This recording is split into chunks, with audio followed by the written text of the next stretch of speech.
চিতি কাঁকড়া দিয়ে এভাবে কচু শাক রান্না করলে অনেক বেশি মজা হয়।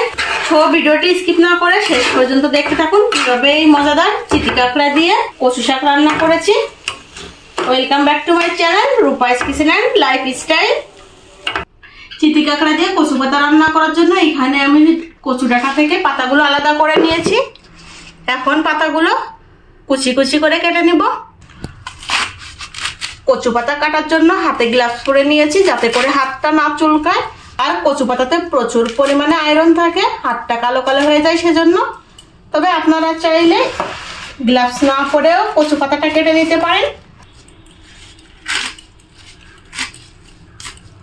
বন্ধুরা, কচু পাতা বা কচু শাকটা ভালো মতো পরিষ্কার করে ধুয়ে নিয়েছি। কচু পাতাটা আমি চিতি কাঁকড়া দিয়ে রান্না করব। চিতি কাঁকড়া দিয়ে কচু পাতা রান্না করে দেখবেন, আশা করছি খুবই ভালো লাগবে। কচু পাতা রান্না করার জন্য প্রথমে কাঁকড়াগুলো আমি ভেজে নিব। সেজন্য চুলার উপর কড়াই বসিয়ে কড়াইটা গরম করে পর্যাপ্ত পরিমাণে তেল দিয়ে দিব। তেলটা গরম হয়ে গিয়েছে, এই পর্যায়ে চিতি কাঁকড়াগুলো তেলের উপর দিয়ে দিব। হলুদ গুঁড়া দিয়ে দিব, লবণ দিয়ে দিব। এবার কাঁকড়াগুলো একটু সময় ভেজে নেব।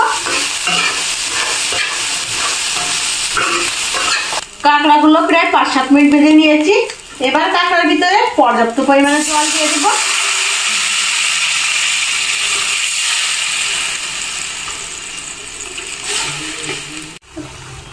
যখন জলটা এভাবে ফুটতে থাকবে ঠিক সে পর্যায়ে কচু পাতাগুলো দিয়ে দিব।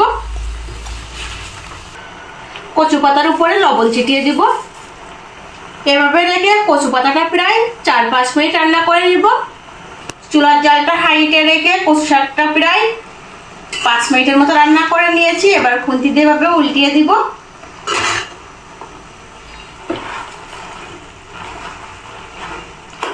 কচু পাতাটা খানিকটা নরম হয়ে যাচ্ছে, দেখেই বুঝতে পারছেন। এই পর্যায়ে 1 কাপ পরিমাণে পেঁয়াজ কুচি দিয়ে দিব। অবশ্যই এখানে পেঁয়াজ কুচিটা বেশি দিতে হবে। স্বাদ মতো ঝাল দিয়ে দিব।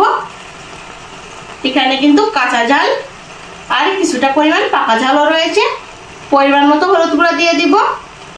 এবার ঢাকা দিয়ে আরো 4-5 মিনিটের মতো রান্না করে নিব। 4-5 মিনিট ঢাকা দিয়ে রান্না করে নিয়েছি। এবার ঢাকনাটা সরিয়ে নিব। এবার কচু পাতাটা উল্টে পাল্টে দিব।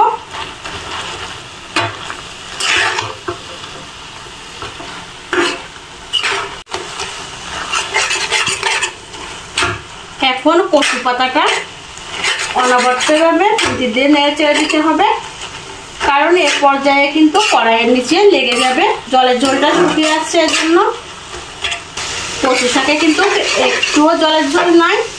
আর ঠিক এ পর্যায়ে তেল দিয়ে দিব।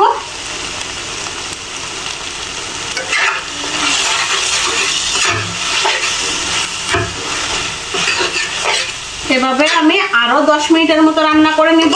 বন্ধুরা, তখনই আমার চিতি কাঁকড়া দিয়ে কচু শাক রান্না করা কমপ্লিট।